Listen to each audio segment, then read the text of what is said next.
Every year, on the anniversary of Duke Rowan Marlowe's accident, the servants at Briarhaven Manor covered the grand staircase before sunset.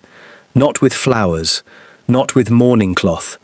They covered each of its 10 lowest steps with a white sheet and locked every door leading into the entrance hall. No guest was ever permitted to ask why. At midnight, the sheets were removed. By morning, life continued as though nothing unusual had happened. For 5 years, Rowan had watched the ritual from his wheeled chair without explanation. Whenever he questioned his cousin, Lord Alaric Marlowe, the answer was always the same. It was your mother's final instruction. Rowan's mother had died 3 months after his accident. He had never seen the instruction. He had never been told why 10 steps mattered, and he had never been allowed near the staircase once darkness fell. But on the 5th anniversary, the ritual changed. Before the servants could cover the lowest step, someone had written a sentence across it in black chalk. He fell from the 10th step, but his legs failed before he reached it. The words were discovered only minutes before 200 guests arrived for the Briarhaven winter benefit. Lord Alaric ordered the servants to scrub the message away. The chalk did not move. They used water. It remained. They used vinegar. The letters darkened. By the time the first carriage entered the courtyard, the sentence appeared carved into the stone. Rowan was not told. He was dressed in his formal coat, placed in his polished walnut chair, and wheeled into the ballroom beneath chandeliers bright enough to conceal every shadow. The guests had come to raise money for the county infirmary. They praised Rowan's generosity. They admired his courage. They spoke of his injury in hushed voices, as though he were not sitting among them. 5 years earlier, Rowan had been found unconscious at the bottom of the grand staircase. His back was badly bruised. His right leg was twisted beneath him. For 3 weeks, he felt nothing below his waist. Then sensation slowly returned. Movement did not. 4 physicians declared the injury permanent. Rowan learned to live from a chair. Alaric assumed control of the estate accounts. Dr. Silas Thorne managed Rowan's health, and Briarhaven became quieter with each passing year. At 9 o'clock, Lady Emmeline Voss raised a glass beside Rowan. "To his grace," she announced, "whose misfortune has never diminished his dignity." The guests applauded. Rowan smiled because they expected him to. Across the ballroom, Alaric watched with satisfaction. The charity banquet was his finest performance. He arranged every detail. He selected the guests. He approved the speeches. He even chose where Rowan's chair would be positioned, ensuring the Duke could be seen without becoming the centre of uncomfortable conversation. Then the eastern doors opened. A woman entered carrying 10 pieces of blue thread. No servant announced her. No footman stopped her. She simply walked into the ballroom from the rain. Her coat was worn nearly white at the elbows. Mud marked the hem of her brown dress. Her dark hair had been cut unevenly near her shoulders, and a small canvas bag hung across her chest. The guests turned. Lady Emmeline lowered her glass. Alaric crossed the room immediately. "You have entered a private gathering." The woman looked past him. Her eyes found Rowan. "I came for the man who stopped walking on the wrong night." The room became silent. Alaric's expression hardened. "You will leave." The woman lifted the 10 blue threads. "Not until these are tied to the staircase." Several guests laughed. One gentleman assumed she was drunk. Another suggested the benefit had attracted its first patient. Rowan did not laugh. Something about the woman's voice unsettled him.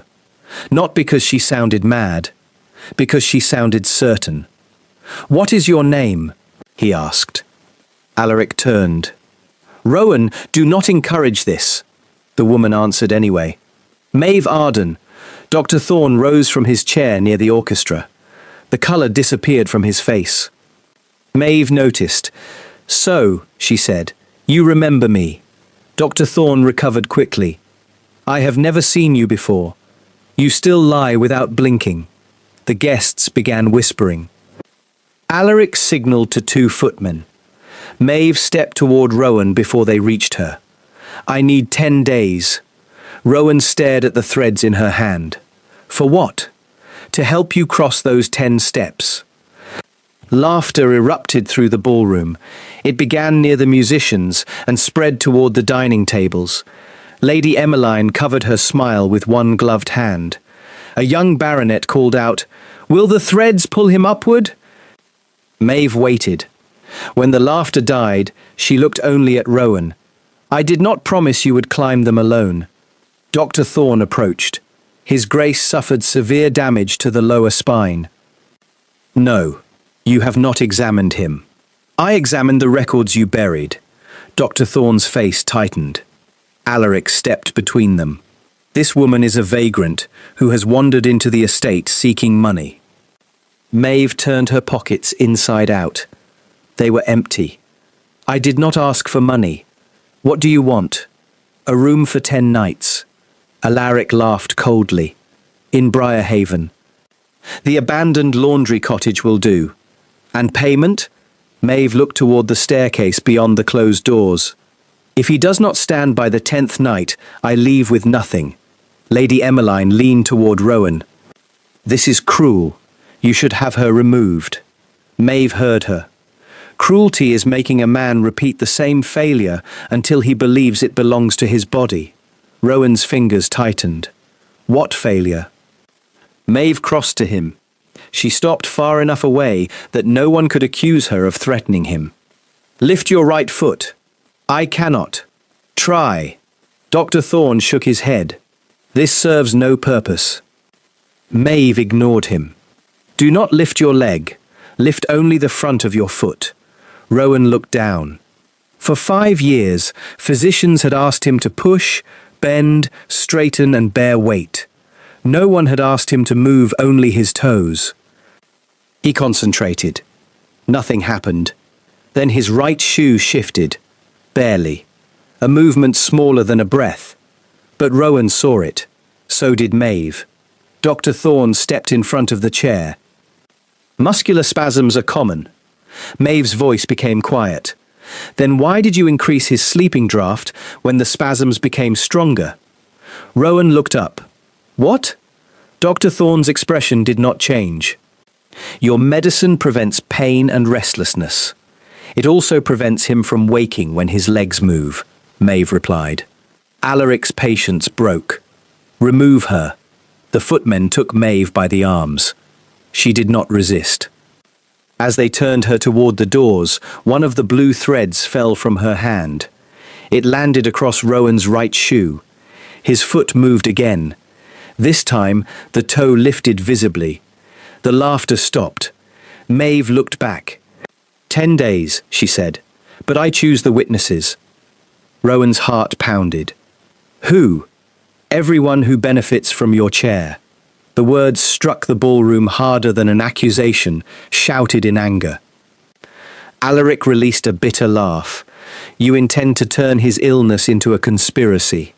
No, someone else already did that. Rowan looked at his cousin. Alaric had managed Briarhaven since the accident. He controlled the correspondence, tenant agreements and household wages. If Rowan recovered, every decision returned to him. But suspicion was not proof, and desperation could make even nonsense feel convincing. What would happen during these 10 days? Rowan asked. Maeve answered immediately. Each day, one covered step will be uncovered.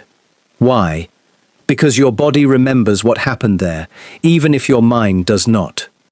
I fell. You were found at the bottom. That is not the same thing. Unease spread through the guests. Maeve continued. Each morning, I will ask you to perform one movement. Each evening, one person present on the night of your accident will answer one question. Dr. Thorne folded his arms. And if they refuse, then His Grace will know which truths require fear. Alaric came closer to Rowan. You are grieving. The anniversary has made you vulnerable. I am always vulnerable, Rowan said. You remind me of it whenever I make a decision you dislike. Alaric stepped back as if struck. Rowan looked at Maeve. Why 10 steps? She glanced toward the entrance hall. Because someone placed one object on each step before you lost consciousness. What objects? I do not know. Then how can you help me? Because I found the first one beneath your chair this morning. Maeve opened her canvas bag. She removed a small wooden horse. Its red paint had faded. One wheel was missing. Rowan knew it immediately. It had belonged to his younger brother, Lucien. Lucien had died at 13. Rowan had kept the toy in a locked drawer ever since. How did you get that? It was sewn beneath the seat of your chair. Every face turned toward the walnut chair. Rowan's valet, Mr. Bell, stepped forward. That chair was delivered after the accident. By whom? Maeve asked. Bell looked at Alaric. Lord Marlowe arranged it. Alaric's expression hardened. It was made in London. Maeve knelt beside the chair. She ran her fingers beneath the left wheel and pulled loose a narrow strip of fabric. 10 small loops had been stitched inside it. 9 were empty. 1 still held a blue thread. The chair was prepared for the staircase ritual, she said. Rowan stared at Alaric. You told me my mother ordered the sheets. She did. Why would my chair contain 10 loops? I do not know. Maeve tied the fallen thread to the first loop. A click sounded beneath Rowan's seat. A hidden compartment opened. Inside lay a sealed envelope. Rowan's name appeared across the front in his mother's handwriting. He reached for it. Dr. Thorne moved first. Maeve caught his wrist. You said you did not know me. He pulled away. Alaric took the envelope from the compartment. For all we know, she placed it there. Rowan held out his hand. Give it to me. You are upset. It is addressed to me. Let Dr. Thorne examine it. No. The refusal silenced the room. For 5 years, Rowan had allowed other people to decide what he should read, where he should go, and how much truth he could tolerate. He extended his hand again. Alaric reluctantly gave him the envelope. The seal broke beneath Rowan's thumb. Inside was a single page. My dearest son. If the blue threads have returned, then the woman I failed to protect has found you. Listen to Maeve Arden. Do not drink anything Dr. Thorne gives you after the first step is uncovered. Rowan stopped reading. All eyes turned toward the physician. Dr. Thorne's face had become grey. Maeve stood. Day 1 begins now. Alaric moved toward the ballroom doors. No one enters the hall. Rowan raised his voice. Open them! The footmen hesitated. Then Mr. Bell obeyed the Duke instead of his cousin. The doors swung apart. Beyond them, the 10 lowest steps remained covered in white sheets. But the first sheet had changed. A dark footprint appeared in its center. Wet, fresh. Someone was standing beneath it. The fabric slowly lifted as a hand pressed upward from inside the staircase. Before we continue, please subscribe to Nightfall Tales and like this video as your support encourages us to keep creating quality content. The white sheet rose higher. A hand pressed upward from beneath the first step, fingers spread against the fabric. Someone screamed. Lord Alaric ordered the doors closed, but Rowan's valet blocked them. His Grace commanded them opened, Mr. Bell said. For the first time in 5 years, a servant openly chose Rowan's authority over Alaric's. Maeve moved toward the staircase. Do not touch the sheet. Alaric gave a bitter laugh. Moments ago you demanded we uncover the steps. I said 1 step each day. There is someone beneath it. No, Maeve replied. Someone wants us to believe there is. The hand moved again. Rowan gripped the arms of his chair. Remove the sheet. Maeve looked at him. If we begin, you must accept that some things beneath these steps were placed there to frighten you away from the truth. I have spent 5 years being frightened away from my own life. She nodded. Mr. Bell pulled the white cloth aside. There was no person beneath it. A leather glove had been pushed through a narrow opening in the stone. Thin wires attached to its fingers disappeared into the darkness below. Someone inside the hidden passage had made it move. Alaric stared at the glove. There is no passage beneath this staircase. Maeve knelt and examined the opening. There is now. She pulled the glove free. A silver ring dropped from its palm. It bore the crest of the Marlowe family. Rowan looked toward Alaric's right hand. His cousin's signet ring was missing. Every guest noticed. Alaric slowly raised both hands. That ring was taken from my room. When? Rowan asked. This morning. And you told no one. I believed a servant had misplaced it. Maeve studied the ring. Or you gave it to the person beneath the stairs. Alaric's expression hardened. You entered this house carrying knowledge no stranger should possess. Perhaps you built this little performance yourself. Maeve stood. I did not know about the passage. But you knew about the threads, the chair, and my aunt's letter. Yes. How? That answer belongs to the 10th day. Alaric stepped toward her. You will answer now. Rowan struck his hand against the chair arm. The sound was not loud, but it stopped everyone. She answers when I ask. Alaric turned. Rowan held his gaze. Day 1 begins tonight. Dr. Thorne moved quickly. Your Grace, you are exhausted.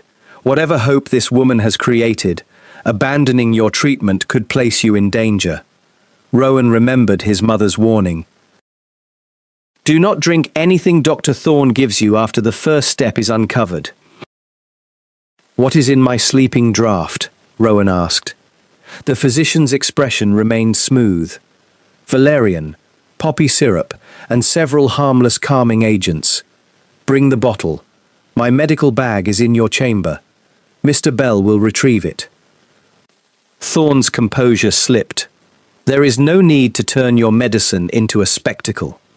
Maeve looked at Rowan. That is exactly what must happen. The guests remained inside Briarhaven that night. Rowan ordered the gates left open, but no one departed. Curiosity had become stronger than discomfort. Mr. Bell returned with 3 brown bottles from Rowan's chamber.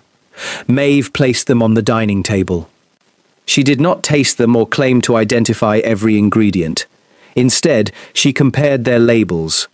The first had been prepared a year earlier, the second 6 months earlier, the third only 3 days ago. All carried Dr. Thorne's signature. But the handwriting on the newest label was different. Who prepared this? Maeve asked. Thorne looked at it. My assistant. You do not have an assistant, Mr. Bell said. The physician turned sharply. How would you know? Because I have carried every medical case into this house for 5 years. Rowan examined the bottle. What is inside? Maeve removed a strip of paper from her bag and dipped it into the liquid. The paper darkened. This does not tell us everything, she said, but it confirms that the newest mixture is stronger than the others. Thorne laughed. A childish experiment. Then drink it. The physician went silent. No one laughed now. Rowan ordered all 3 bottles sealed inside the estate safe. Dr. Thorne was forbidden from treating him without witnesses. The physician left the hall before midnight, but not before Maeve called after him. You were present on the night of the fall. He stopped. So were many people. Tomorrow evening you will answer one question. He did not turn around. If I refuse, then the second step remains covered, and everyone will know you are more afraid of a question than of being called a liar. Day 1. Maeve removed the cushions from Rowan's chair. Beneath them, she found a wooden wedge that forced his hips backward. Why is that there? Rowan asked. To prevent you from leaning forward. What difference does that make? You cannot prepare to stand if your body is held in the position of someone falling backward. Alaric watched from the doorway. The chair was designed by specialists. Then the specialists either never examined him, Maeve said, or someone altered their work. The wedge bore no maker's mark. Its wood matched the panelling inside Briarhaven. It had been carved within the estate. Maeve did not ask Rowan to stand. She placed his feet flat upon a board and instructed him to lean forward until his shoulders passed over his knees. The movement terrified him. For 5 years, every attendant had warned him not to shift his weight without support. "You will not fall," Maeve said. "How can you be certain?" "I cannot." The honesty unsettled him more than reassurance would have. "But Mr. Bell is behind you, and I am in front. Fear may speak, but it does not make the decision." Rowan leaned forward. His feet pressed against the board. Both legs trembled. A sharp sensation moved through his right thigh. He gasped. Alaric stepped into the room. "Stop this." Rowan lifted one hand. "No." He leaned forward again. The muscles responded for only a second, but they responded. That evening, Dr. Thorne returned for his question. The guests gathered around the covered staircase. Maeve stood beside the first uncovered step. "On the night Rowan fell, what did you give him before dinner?" Thorne's face remained calm. "A tonic for headaches." "Did he ask for it?" "No." "Who requested it?" The physician looked toward Alaric. Rowan's cousin did not move. "Lady Rosamond," Thorne answered. Maeve's expression hardened. Rowan's mother was not at Briarhaven that evening. Silence followed. Thorne corrected himself. "I must have confused the date. You have had 5 years to remember it." He left without another word. The second sheet was removed. Beneath it lay a small glass vial. The label had been torn away. Day 2. Rowan woke before sunrise. For the first time in years, he had slept without the draught. He had also dreamed of the staircase. In the dream, he did not fall. He stood at the top while someone behind him whispered, "Do not turn around." Maeve listened but did not interpret it. Instead, she asked him to move his left knee outward while seated. He failed 6 times. On the 7th, it moved. Less than an inch. Rowan laughed. The sound surprised him. It had been years since anything connected to his legs had produced joy. Alaric watched through the winter garden glass. He did not enter. That evening, Maeve called Lady Emmeline forward. The fashionable widow looked offended. "I was a guest that night, not a physician. You were also the last person to dance with Rowan before he left the ballroom." Lady Emmeline glanced at him. "We were once close," Rowan remembered. Before the accident, many expected him to marry her. Afterward, Emmeline visited for 3 months. Then the visits stopped. Maeve asked, "What did Rowan tell you during that dance?" Emmeline's face changed. "I do not remember." Rowan did. Pieces returned slowly. Music, her perfume, his own anger. "I told you I intended to remove Alaric from the estate accounts," he said. Emmeline looked down. "You said you had found irregular payments." Alaric entered the hall. "That is enough." Rowan faced him. "Why did you never tell me I had discovered missing money?" "You were confused after the accident. The conversation happened before it." Alaric's silence answered more than denial. The 3rd sheet was removed. Beneath it lay a torn page from an estate ledger. Several payments had been made to Dr. Silas Thorne. Day 3. Maeve replaced Rowan's polished shoes with soft boots and tied a wide cloth around his waist. 2 servants held the ends. "This is not standing," she told him. "This is discovering how much weight your legs can accept." Rowan leaned forward. His hands gripped the wooden frame before him. His feet pressed downward. For one breath, his body rose from the chair. Only an inch. Then he collapsed back. The observers behind the glass gasped. Rowan closed his eyes. I felt the floor. Maeve nodded. You always could. That evening, Mr. Bell answered the question. Who ordered the new chair before the accident? The old valet's eyes filled with shame. Lord Alaric. A murmur moved through the hall. Alaric looked at him with disbelief. That is false. Mr. Bell shook his head. You told me His Grace had complained of weakness and that a travelling chair would soon be required. Rowan stared at his cousin.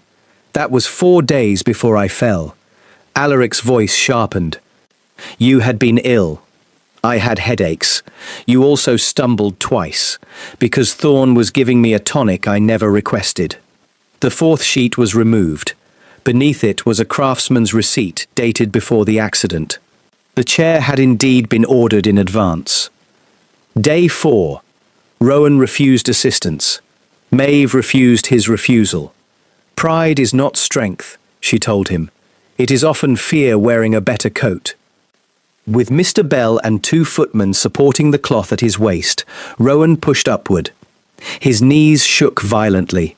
His arms strained. For 3 seconds, he stood between the chair and the wooden frame. When he sat again, tears ran down his face. No one pretended not to see them. That evening, Alaric was called to answer the question. Maeve held the craftsman's receipt. Why was the chair ordered before Rowan's fall? Alaric looked at his cousin. Because your mother expected your condition to worsen. My mother knew? She believed the headaches and weakness came from an inherited illness. What illness? Alaric said nothing. Maeve's voice became colder. There was no illness. You cannot know that. I know because Rowan's mother asked me to investigate his medicine. Every person turned toward her. Rowan stared. You knew my mother. Yes. You told me that answer belonged to the 10th day. It does. You have already begun giving it. Maeve looked ashamed. Before she could reply, Alaric laughed. Now you understand. This woman did not arrive by chance. She was involved from the beginning. Rowan's newly recovered strength seemed to leave him. Were you at Briarhaven the night I fell? Maeve did not answer immediately. That hesitation wounded him. Yes, she said at last. The 5th sheet was removed. There was no hidden object beneath it. Only a sentence written directly into the stone. Maeve saw who stood behind him. Day 5. Rowan refused to leave his chamber. Maeve waited outside without knocking. At noon, he allowed her to enter.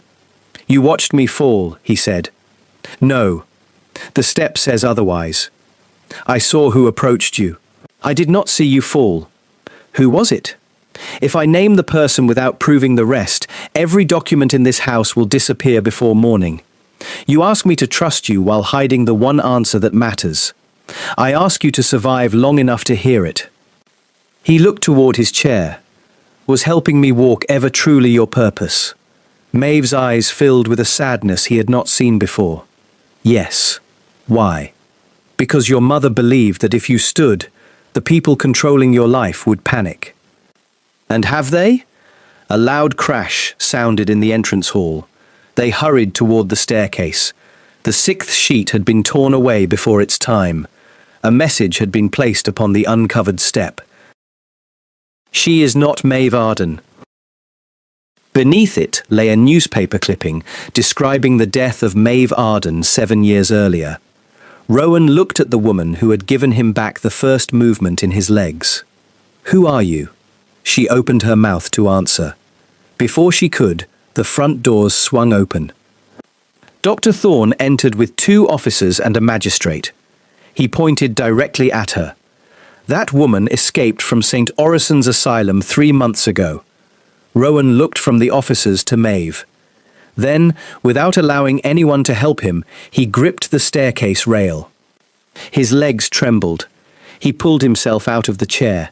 For 5 unsteady seconds, Rowan Marlowe stood. Everyone in Briarhaven Hall became speechless. Everyone except Maeve. Sit down, she whispered urgently. They needed you to stand before they could declare you capable of signing everything away. Now tell us what you think. Should Rowan trust the woman who helped him stand, despite discovering she lied about her identity, or surrender her to the authorities until her true past is proven? Comment your answer below. Rowan remained standing for 5 trembling seconds. Then Maeve struck the side of his chair with her palm. "Sit down." The urgency in her voice startled him more than the officers at the door. His knees weakened. Mr. Bell rushed forward and lowered him safely into the chair. The magistrate entered the hall carrying a leather case. Dr. Thorne followed with the satisfied expression of a man who had been waiting years for one precise moment. Lord Alaric stood beside the staircase. He did not look surprised. That was the first thing Rowan noticed. The second was the document in the magistrate's hand. "What are you carrying?" Rowan asked. The magistrate bowed. "A declaration concerning your legal capacity, Your Grace." Maeve stepped between the chair and the officials. "Do not let him read it." Dr. Thorne pointed at her. "This woman is a fugitive, using the identity of a dead hospital worker."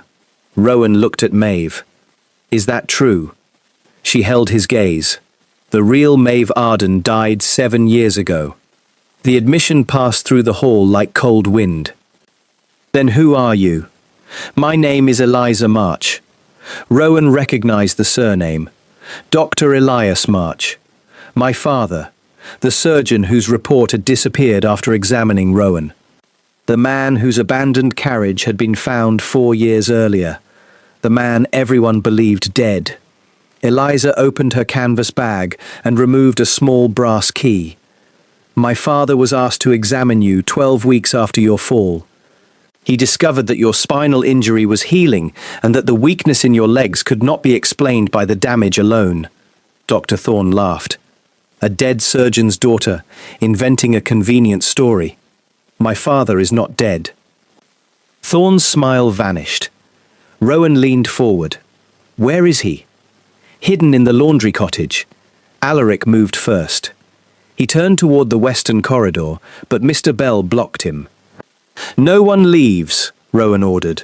The magistrate cleared his throat. "Your Grace, the matter before us is urgent. Dr. Thorne has certified that you are now capable of understanding and signing estate documents." Rowan looked at him. "I have understood my estate for years. Legally, there were concerns regarding your physical and emotional dependence. Concerns raised by whom?" The magistrate looked toward Alaric. Rowan understood. For 5 years, Alaric had argued that Rowan was too fragile to manage Briarhaven fully. Yet the moment Rowan stood, Thorne had declared him capable. Not free, useful. "What am I expected to sign?" Rowan asked. The magistrate opened the case. Inside lay a deed transferring permanent control of Briarhaven's western lands to a private trust. Alaric's name appeared as chief trustee. Rowan looked at his cousin. "You arranged this before today." "It protects the estate," Alaric replied. "From whom?" "From instability." "You mean from me?" "I mean from whatever this woman has made you believe." Eliza turned to Rowan. "They could not transfer the lands while publicly claiming you lacked capacity. They needed you to demonstrate physical improvement before witnesses. And you knew standing would trigger this. My father found a draft of the deed among Thorne's papers." Rowan's voice hardened. "Yet you still helped me stand. I came to return your body to you, not preserve your chair because criminals might benefit from your recovery." The answer struck him. Eliza had lied about her name, but she had never promised that the truth would be comfortable. Rowan took the deed from the magistrate. Then he tore it in half. Lady Emmeline gasped. Alaric stepped forward. "You do not understand what you are doing."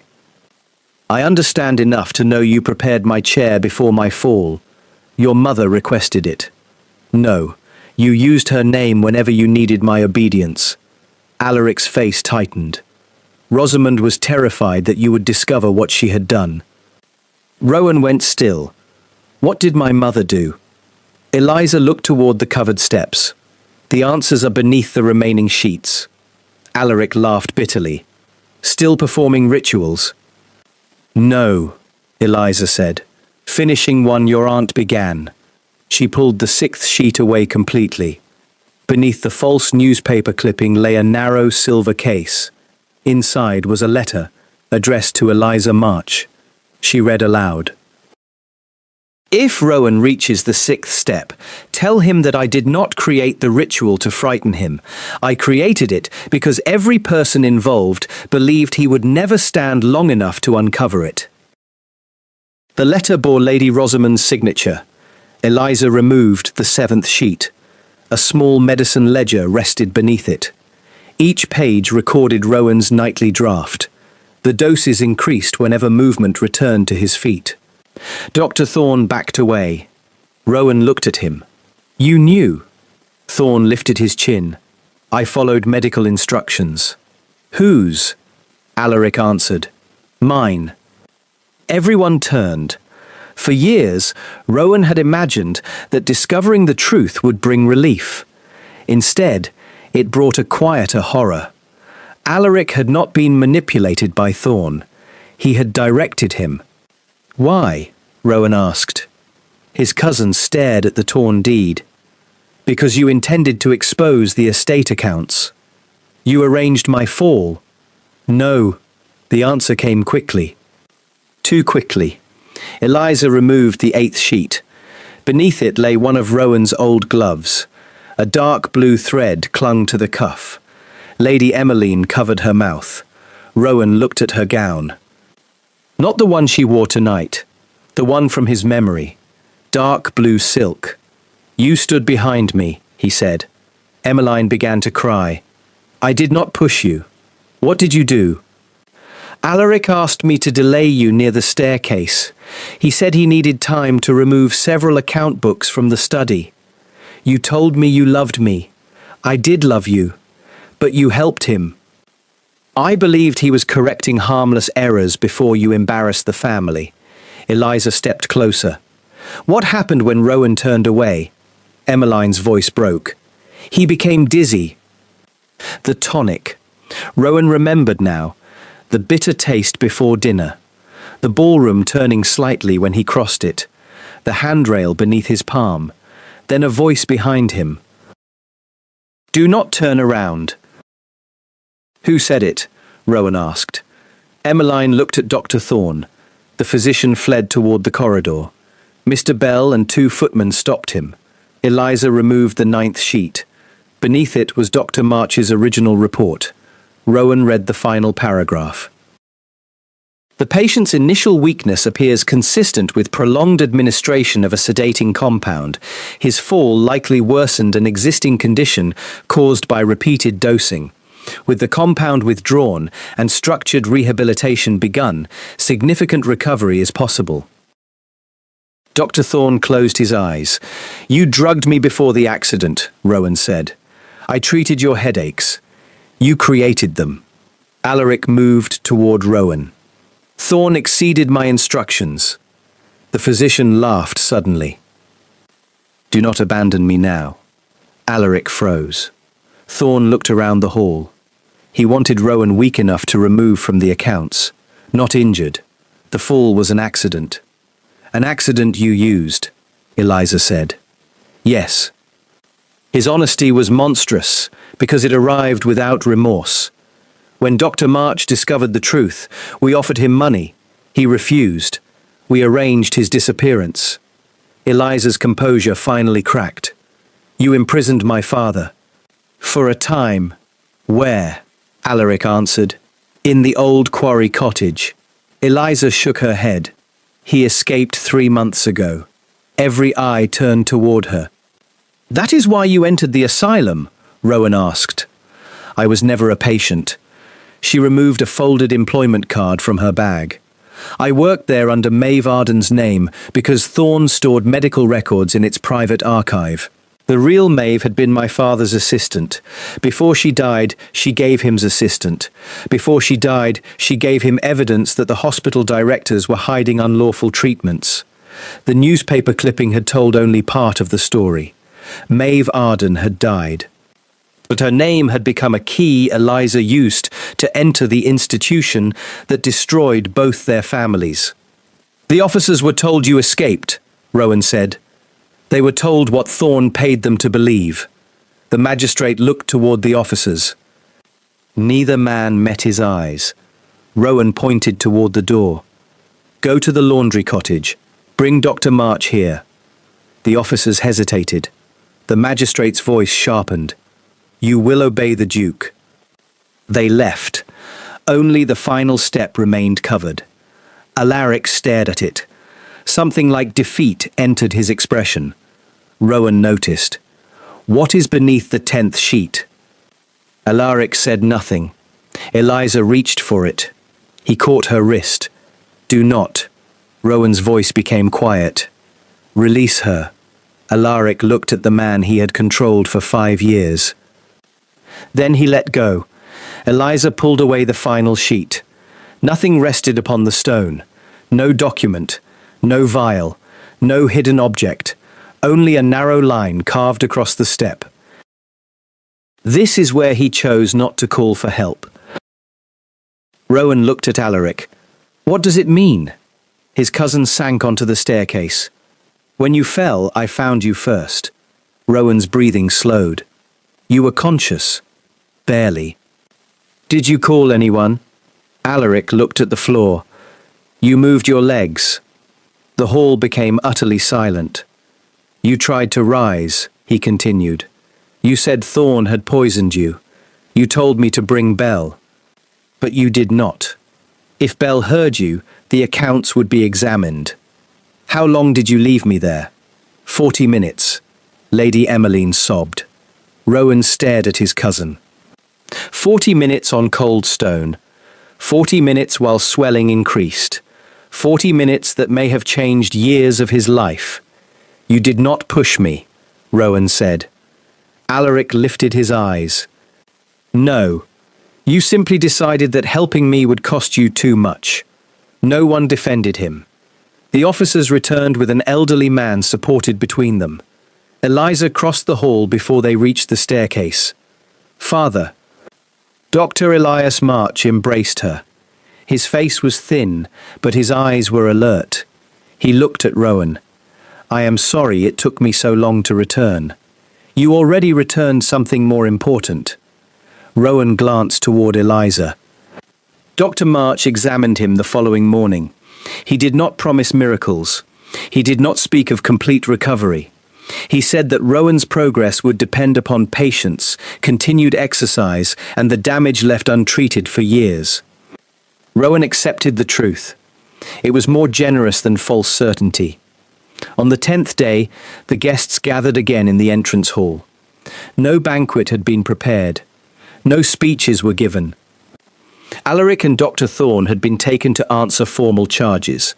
The estate accounts were placed under independent review. Lady Emmeline remained at Briarhaven only long enough to give a complete statement. 10 blue threads hung from the staircase rail. Eliza stood beside Rowan. "You do not have to climb all 10, she said. "The promise was to help me walk. The promise was to help you stand. Everything after that belongs to you." Mr. Bell locked the chair behind him. Rowan placed both hands upon the rail. He rose slowly. The servants watched. Dr. March watched. Even the magistrate who had arrived expecting a signature stood silently near the doors. Rowan lifted his right foot. It landed upon the first step, then the second. At the fourth, his legs shook. At the sixth, he nearly stopped. Eliza did not touch him. She simply stood close enough that he knew he would not fall unseen. He reached the 10th step. For several seconds, no one spoke. The same guests who had laughed at a homeless woman's promise now stared upward in silence. Rowan turned. 5 years ago, I believed walking meant returning to the man I had been. He looked toward his empty chair. I was wrong. That man trusted titles, medicine, and family names more than he trusted his own unanswered questions. He looked at Eliza. You did not give me back my old life. No. You gave me the right to choose the next one. Weeks later, Rowan offered Eliza a permanent position overseeing a new rehabilitation house at Briarhaven. She refused his charity. Then she accepted his partnership. The 10 lower steps were never covered again. Instead, each was engraved with the name of a patient whose suffering had once been dismissed because someone powerful found it convenient. And when visitors asked why the final step carried no name, Rowan gave the same answer. It belongs to the person who sees someone fallen and must decide whether helping them will cost too much. Years later, Rowan still used a walking stick on difficult days. He never hid it. Eliza never claimed she had cured him. She had done something far more dangerous. She had made him question the people who needed him to remain helpless.